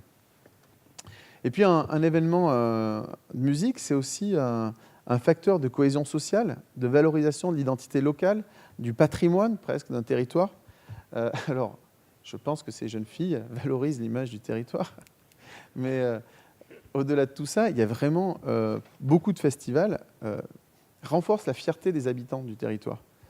Je suis persuadé qu'à Marmande, la population de Marmande est très fière de dire nous, chez nous, il y a le Garo Rock. C'est l'un des plus gros festivals en France et on en est très fiers. En fait, beaucoup de territoires recherchent, et notamment à travers les réseaux sociaux, qui valorisent l'individu, mais au-delà de l'individu, le territoire où on vit. Il faut leur donner à manger. Et quand on n'a pas beaucoup de vecteurs d'identité, quand on n'a pas beaucoup de données de raison d'être fier d'un territoire, c'est difficile de construire une image dans laquelle vienne s'impliquer la population locale. Et pour nous, un événement, eh bien voilà, il va en plus de cette logique de fierté qu'il va apporter à la population locale, il peut aussi permettre de rajeunir l'image d'un territoire et de venir toucher une population qui, peut-être, et c'est le cas dans le territoire un peu urbain, quitte le territoire. Je pense que dans beaucoup de territoires ruraux, les jeunes, quand ils ont 20 ans, ils leur tardent qu'une chose, c'est partir à la fac, loin dans les grandes villes, et trouver l'Eldorado en fuyant le territoire parental, rural, etc., etc. Mais je suis persuadé qu'à Marmande, tous les gamins du coin, même s'ils sont à la fac à Bordeaux, Toulouse, Paris, sont très fiers de revenir pendant 5 jours, retrouver leurs copains, etc., sur le Garo-Rock. Bon, logique toujours de cohésion, hein, les bénévoles, les équipes de bénévoles dans beaucoup d'événements aujourd'hui réussissent à réunir. J'ai croisé ce matin François, le président, enfin le directeur de Musique à la rue. Voilà, c'est tout un village qui vit et qui travaille pour le festival. C'est quelque chose d'assez extraordinaire. Cette cohésion aussi faite et créée pour et par l'événement. Et puis dès que ça intéresse tout le monde, à la population, ça intéresse les électeurs et forcément ça intéresse aussi la sphère politique qui du coup, là aussi, utilise l'événement et peut utiliser l'événement pour valoriser aussi son image, travailler son électorat. Voilà. Donc, à cette question, que peut apporter un territoire à un événement, hein, et quels sont les points ou les similitudes entre un événement et une destination? Il y a effectivement beaucoup d'éléments communs. Deuxième question que m'a posée Jean-Luc, comment les organisateurs d'événements peuvent s'inspirer des méthodes utilisées dans le tourisme? En fait, on a la même histoire. Moi qui ai pu connaître les deux, le tourisme est né, alors je ne veux pas faire l'histoire de l'organisation touristique française, mais les syndicats d'initiative, c'était ni plus ni moins que les commerçants d'une ville réunis pour accueillir l'étranger. En tout cas, c'était un groupement associatif et on décidait de se réunir pour faire des choses ensemble, en l'occurrence accueillir l'étranger ou le touriste. Et finalement, les festivals sont nés dans la même logique. C'est un groupe d'amis qui crée une association. Les Vieilles Charrues, c'est toujours d'ailleurs une association. La plupart des gros autres festivals aujourd'hui appartiennent à Bois de Prod, mais on a connu la même histoire et je pense qu'on a aussi le même avenir. La plupart des structures touristiques ont connu une professionnalisation accrue au cours des 10, 20 dernières années. Et tout ce qu'on a vu hier, hein, l'arrivée du numérique, etc., enfin, on est vraiment rentré dans une logique de professionnalisation, une démarche plus marketée, mais plus scientifique, tout simplement. Eh bien, dans le monde de la musique, c'est exactement la même chose. On sort progressivement, rapidement, d'une sphère un peu empirique où le domaine associatif va sûrement prendre de moins en moins d'importance pour entrer dans un monde plus professionnel, plus scientifique, là aussi, probablement. Et on connaît exactement les mêmes histoires. Alors, nos domaines d'expertise dans le tourisme, quelles peuvent être les interactions entre tourisme et festivalier? Eh bien, on a, je pense, compris dans le tourisme qu'un touriste, un visiteur était un client. C'est cette logique où on arrive enfin à comprendre qu'un territoire, une destination est une sorte de supermarché dans lequel on tente de faire venir un maximum de clients grâce à des campagnes de com'. Et parce qu'on a bien rangé nos rayons avec des bons produits au bon prix, etc., on va le faire consommer un maximum. Et parce qu'on est sympa et qu'on a, encore une fois, vendu des bons produits, on va fidéliser ce client qui va revenir, etc. Bien, je pense qu'en la matière, les festivals ont aussi, pour la plupart, mais ont compris cette logique-là. Peut-être, j'aurais tendance à dire, de façon plus variable, là aussi, peut-être comme dans le tourisme, pour côtoyer beaucoup d'organisateurs de festivals. On a encore une approche, et ce n'est pas une critique, mais très culturelle, où on ne parle pas de clients, on parle de festivaliers, on parle d'un visiteur, on parle d'une programmation, voilà, où on est... Et c'est génial, sur la découverte, etc., etc. Mais de plus en plus, avec les objectifs économiques qui sont ceux des festivals, et parce qu'il y a moins d'argent public, hein, quand on a 2 millions d'euros de subventions, sur un budget de 3 millions, c'est plus facile de faire de la découverte, par exemple. Moi, je pense qu'il faut trouver un schéma entre les deux, voilà, où on arrive à la fois à subvenir aux besoins du festival et tout simplement à le pérenniser, mais aussi, on le sait, parce que les collectivités auront demain de moins en moins, et ont déjà de moins en moins d'argent, il va falloir trouver en fait un consensus entre les deux, un petit peu comme on essaye de le faire en tourisme. Et je pense que, en la matière, les acteurs du tourisme et des festivals, notamment, ont peut-être beaucoup à échanger pour être capable de définir, par exemple, les profils clients. Comment est-ce que le festival peut venir se nourrir d'une clientèle présente pour ne pas tomber dans une ce qui pourrait être une erreur, à mon sens, une programmation et un public d'un festival qui sont en inadéquation totale, soit avec l'image du territoire, soit même avec la clientèle du territoire. Alors si on est dans une logique d'élargissement du spectre de clientèle, je pense que c'est une très bonne chose. Par contre, il faut que ça soit voulu, choisi, et non pas en opposition. Parce que là, on peut effectivement trouver des problématiques qu'on rencontre dans certaines villes, avec des confrontations de population. Moi, je ne suis pas très loin d'Aurillac. Et ce festival est magnifique, le festival de rue d'Aurillac. Par contre, quand vous arrivez à Aurillac, hormis les débits de boissons, tout est fermé, tous les magasins ont placardé leurs vitrines avec des plaques en bois, et les habitants d'Aurillac fuient la ville quand le festival a lieu. Et là, on peut se poser les questions sur les fameux impacts qu'on a évoqués tout à l'heure. Donc voilà les analyses clientèle classiques, les profils des clients, ce genre de choses, ça on sait le faire en tourisme. On le travaille peut-être moins dans les festivals. Je ne suis pas sûr que tous les organisateurs de festivals connaissent le lieu de provenance de leur clientèle. Je ne suis pas sûr, peut-être, plus en plus. Garorock, c'est sûr. Une autre logique, nous, cette année, à Brive, sur notre Brive Festival, on a mis en place en fait, une stratégie de vente des billets basée sur une méthode de yield management. Alors, pas vraiment du yield. Le yield, vous savez, c'est une méthode d'adaptation des prix par rapport à la demande. En fait, le prix de l'offre varie selon la demande. Plus on vous demande de chambres, par exemple, dans l'hébergement, ou billets d'avion, plus vous augmentez le prix. Moins on vous en demande, plus vous baissez le prix. Nous, on a mis en place un système un peu parallèle, je crois qu'on n'est pas très nombreux en France, je crois même que pour l'instant, je suis le seul à l'avoir mis en place, où en fait, ce qui se fait beaucoup dans les festivals, c'est qu'on a des périodes de vente avec... on va jusqu'au 10 juin, on a un système de vente à tarif réduit, et puis plus on va approcher de l'événement, et puis le prix va augmenter.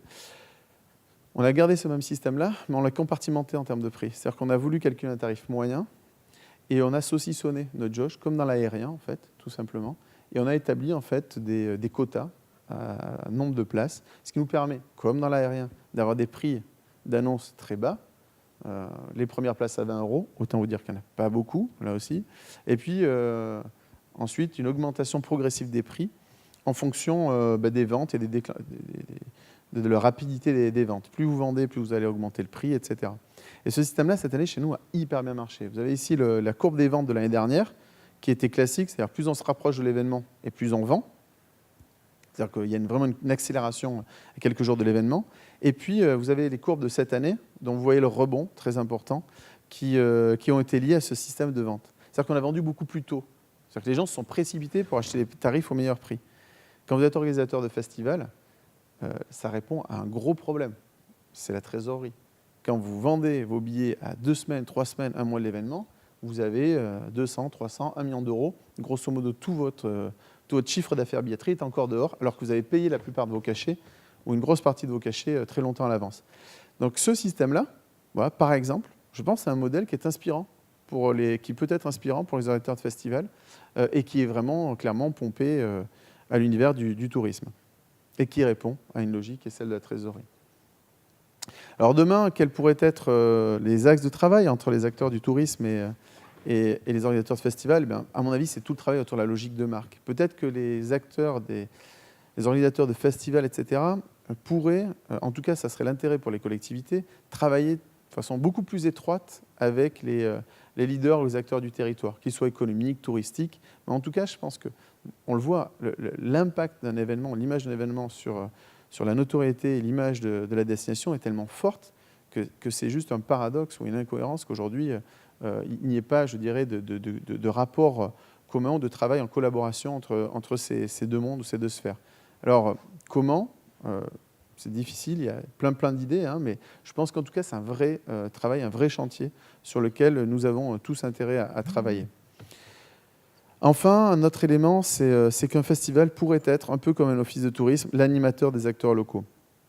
Alors, ce n'est pas le cas partout, encore une fois, et je pense que beaucoup de territoires l'ont compris depuis très longtemps, mais beaucoup d'organisateurs de festivals travaillent un peu en vase clos, travaillent bien sûr avec la collectivité, mais je pense qu'il y a un vrai parallèle à faire. Je pense que les organisateurs de festivals auraient tout intérêt à aller rencontrer l'office de tourisme, ou l'office de tourisme à rencontrer l'organisateur de l'événement, pour travailler dans ce jeu d'animation des acteurs locaux du territoire.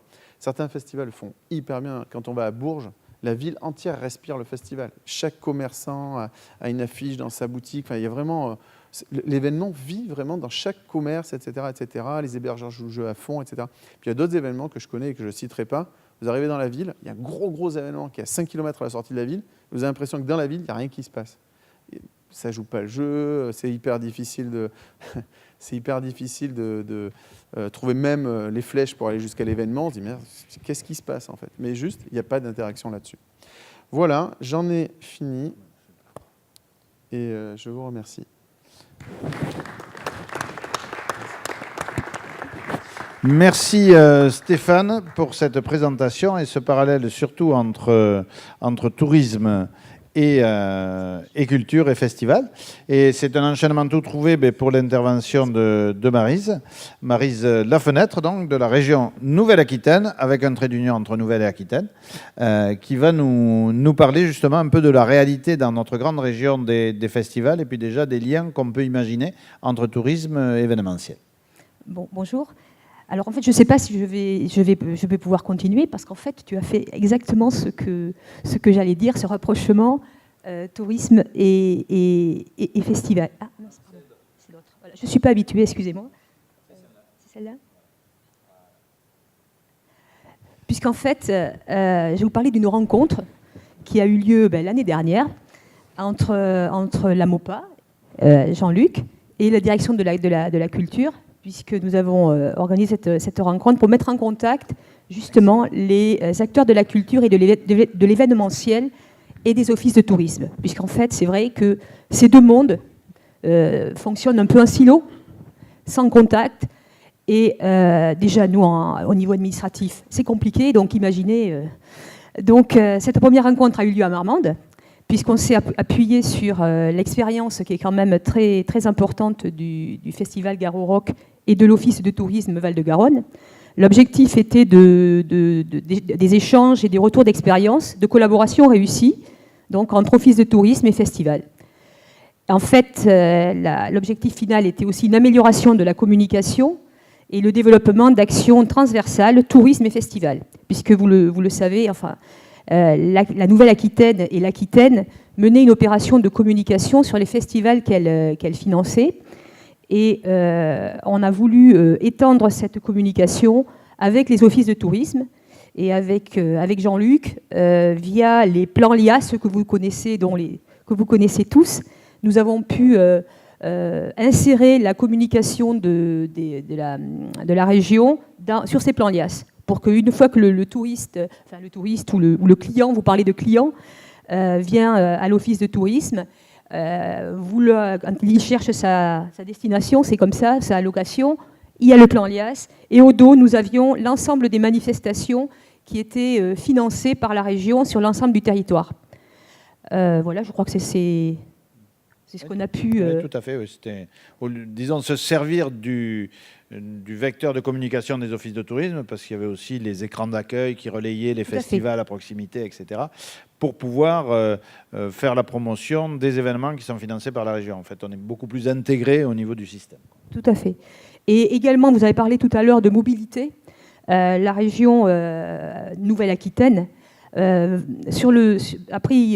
mis en place l'opération Fester, qui permet aux festivaliers, via les TER, d'aller sur des destinations de festivals, et notamment Brive Festival en fait partie. Donc il y a 16 événements cette année qui sont sur ce dispositif, parce que c'est très important aussi de favoriser la mobilité des festivaliers. Donc je vais vous parler de la Nouvelle-Aquitaine et de ces festivals. Donc une terre de festivals, et la région est particulièrement investie dans la vie culturelle de son territoire, parce qu'elle investit. Donc nous soutenons plus de 300 festivals d'été sur la période de juin à mi-octobre, et plus de 400 sur l'année, et sur un budget de 6,5 millions d'euros. Cet investissement s'inscrit bien entendu sur la volonté d'aménagement du territoire, et permet aussi de contribuer au dynamisme et à l'attractivité des territoires. C'est tout ce que l'on a dit jusqu'à présent. Donc, il est donc primordial pour nous de créer, de consolider ce lien fort entre tourisme et culture. Donc cette Nouvelle-Aquitaine, elle a beaucoup d'atouts avec tous les festivals. Tout à l'heure, Stéphane, tu disais qu'il y a beaucoup de festivals sur le territoire. Moi, je trouve que c'est très intéressant et au contraire, c'est une richesse pour nous et un atout. On a plusieurs catégories de festivals. On va avoir des festivals avec des reflets d'identité pluriels. Et j'ai quelques exemples, dont certains sont dans la salle. On va avoir le festival Mimos. Mimos, qui est un festival unique en France sur le mime et le geste. On a le festival Arte Flamenco, festival pareil, unique en dehors de l'Espagne. On a des festivals comme le festival EAZ sur la culture basque en Pyrénées-Atlantiques. On a le festival, je l'ai perdu, Estivoc sur les langues et cultures régionales, enfin la culture occitane. Donc on a une richesse très, très, très, très importante à valoriser et qui fait l'identité aussi de nos territoires et de l'attractivité de ces territoires. On a également je suis perdue, pardon. Je suis perdue. C'est là, sur l'importance de la cohésion entre les acteurs voilà. de la culture. Mais je voulais dire qu'il y a d'autres types de festivals. Voilà, ça y est, ça revient. Des festivals, tout à l'heure, vous parliez de développement local dans des petits villages. On a plein de festivals de ce type. On a, ici en Lot-et-Garonne, un festival à Villeréal. On a Musique à la rue, qui est l'exemple type, 700 habitants avec 40 000 festivaliers. On a en Limousin le festival La Route du Cirque et plein d'autres. Donc c'est cette richesse-là que la région va devoir valoriser et, avec le tourisme. Mais aussi de grands festivals avec des grands publics, les Francopholies, Garo Rock, Reggae Sonska. Donc c'est tout ce chantier donc, que nous avons à mener pour valoriser tous ces festivals. Voilà. Mais merci Maryse pour ton intervention. Donc, prochaine étape, on l'aura bien compris, au niveau de la région Nouvelle-Aquitaine, c'est d'embrayer sur un rapprochement, un travail plus efficace et plus quotidien entre ce qui est attractivité et ce qui est organisation d'événements. Nous avons une richesse et il faut qu'on la... Ouais. Et c'est vrai que ça passe au départ par de l'humain et par une meilleure connaissance des publics. Et c'est pour ça que cette Garocam, c'est quand même assez intéressant, à mon sens, pour ça, parce que ça permet, à minima, de rencontrer les univers qui se rencontrent finalement assez peu. Est-ce que vous avez des questions dans la salle ou des réactions? Oui. Alors...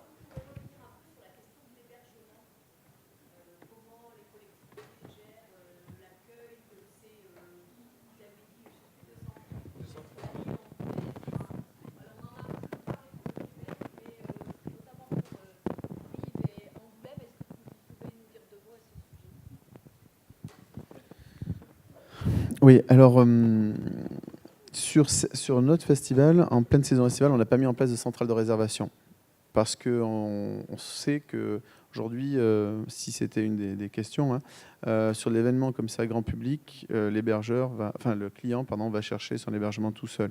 Ce qui n'est pas le cas sur un événement, on va dire, affaires ou un événement sportif. Par exemple, on organise l'année prochaine, pour la deuxième fois en 15 ans, les championnats du monde d'enduro. Il y a 1500 compétiteurs et un public très, très nombreux qui viennent. Là, on sait que les gens vont tenter, parce qu'ils viennent du monde entier, c'est complexe pour eux, ils vont tenter de passer par la centrale de réservation. Et donc, on va alloter les chambres, etc. Sur notre festival de musique, comme sur d'autres événements, comme la Foire du Livre, par exemple, qui attire, c'est 600 auteurs, c'est avec les maisons d'édition, près de 1500 pros qui sont là, et 150 000 personnes qui y assistent. Là, on est plutôt dans une logique où on va tenter d'animer le réseau des acteurs, des hébergeurs.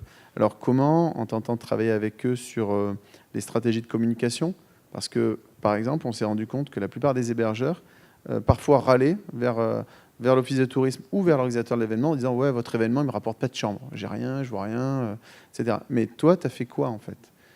Et puis vous regardez leur site web, à aucun endroit l'événement n'est mentionné. Ils n'ont mis aucun dispositif d'accompagnement de la clientèle pour tenter de la faire revenir lors de l'événement.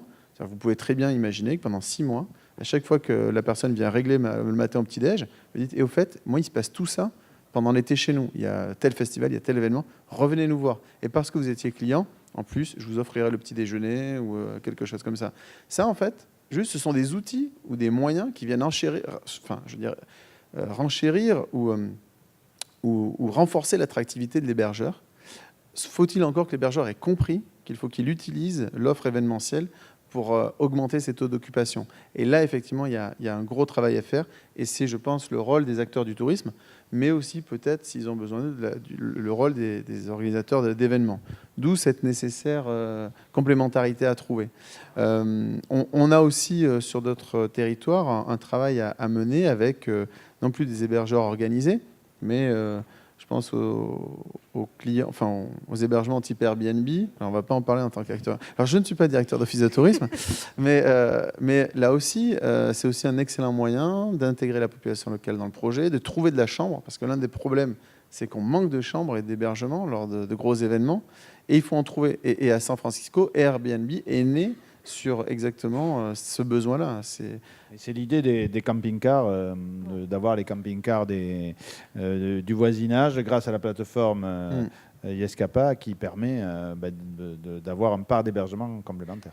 Et je trouve que c'est génial en termes d'innovation. Tiens, je te le donne.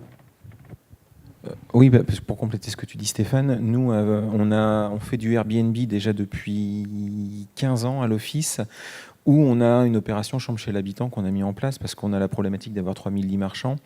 On loge les gens. Le plus loin qu'on ait fait, c'est Tours, donc c'est 2h20 d'Angoulême. Ça se loge à La Rochelle, 2h20 à peu près d'Angoulême aussi, Limoges, 1h10, Poitiers. Donc nous, on sait que l'événement arrose l'hébergement bien au-delà de la capacité d'hébergement même du département. On est sur la même configuration que le Lot-et-Garonne. Il y a environ 18 000 lits marchands en Charente. Donc un événement comme le Festival de la BD, ça arrose tout de suite. Donc Airbnb aide sur certaines choses. Mais on a la même problématique sur d'autres événements, sur le problème de non-appropriation des hébergeurs. La BD, c'est plutôt une gestion de crise où on n'a pas assez. Là. C'est autre chose. Donc c'est toujours compliqué parce que malgré tout, l'habitant est quand même particulier. Parfois ça se passe bien, parfois ça se passe pas bien quand même. On l'a stabilisé l'opération, mais les 5 premières années, ça pouvait être assez folklorique des fois. On loue la chambre des enfants. Oui, mais votre enfant, il a 4 ans, donc la taille du lit, vous avez juste oublié un détail là. Donc ça pouvait être parfois problématique. Merci. Est-ce qu'il y a une autre question, Monsieur Bell? La question est pour Stéphane. On a vu qu'Angoulême a réussi, à partir du thème de la bande dessinée, d'en faire un élément annuel avec un musée, donc quelque chose de porteur à Lyon aussi avec la fête des Lumières, de la lumière. Est-ce que c'est possible, avec un festival de musique, d'arriver avec le même impact? Je ne le vois pas ailleurs. Est-ce que vous le visualisez, que c'est possible pour une ville d'utiliser la musique pour les 360 autres jours de l'année? En tout cas, ça occupe beaucoup de nos réflexions.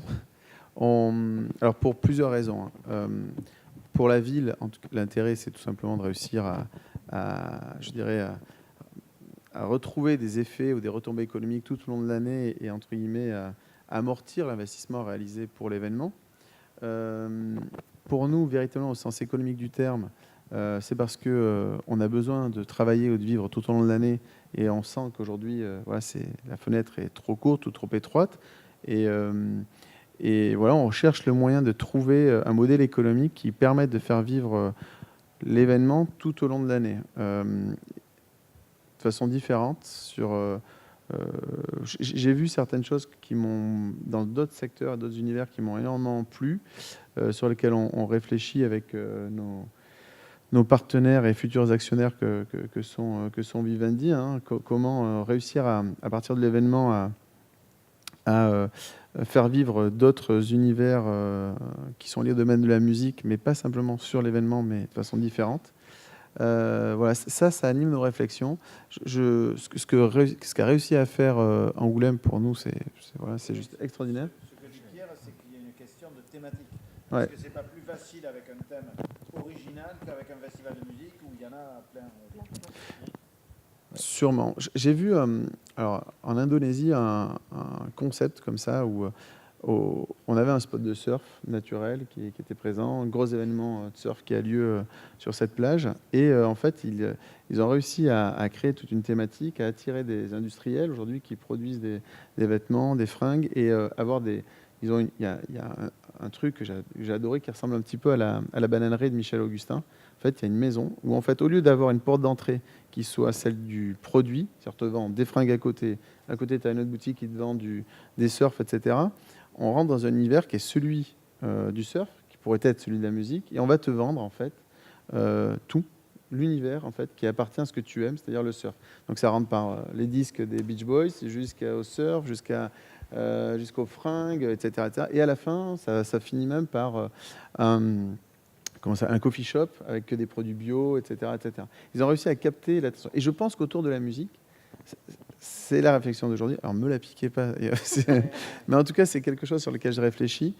C'est rentrer dans un monde, un univers qui est celui de la musique, et être capable de trouver du disque, mais peut-être de la fringue, peut-être même de la bouffe, enfin, je ne sais pas, mais trouver tout un univers qui pourrait correspondre à j'aime la musique, et je vais vivre une expérience autour de la musique sur un lieu qui pourrait être je ne sais quoi. Voilà. Complément d'information, ce que tu dis, Disney est allé très loin, entre autres avec la puce RFID. C'est-à-dire que si tu vas avec ta fille voir le spectacle de Frozen et que tu rentres dans la boutique par la suite, la puce donc sait que tu as vu dans la dernière heure le puce de Frozen, et donc le personnage de Frozen va aller voir ta fille en lui disant « Tu aimes Frozen, voici des articles, et pour toi c'est moins 20%. » C'est fabuleux. Non, moi c'était pour. Il y a eu une démarche aussi à Angoulême qui est problématique. Il y a beaucoup de concurrence sur ça, sur les montages de scènes de studio pour les séries, les films. Angoulême a la stratégie de faire venir, alors c'est Transpalux, c'est une société française qui est spécialisée sur le montage de décors pour les séries ou autres, et qui vient s'implanter aussi sur Angoulême. Et moi je crois par contre à l'intérêt de nos villes moyennes, parce que l'élément clé c'est...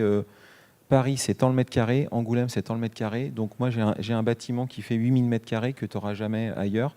Donc si tu veux tester des décors, les monter et avoir les compétences techniques derrière, viens chez nous, mon ami. Donc il y a aussi cette démarche-là. Or ça, sur les séries télé, on pensait que l'Île-de-France et la région PACA, on aurait un marché qu'on ne prendrait pas par rapport à ça et qu'on est en train de prendre. D'accord. On nous fait signe qu'il faut interrompre parce qu'il y a 10 minutes pour la pause, c'est juste ça.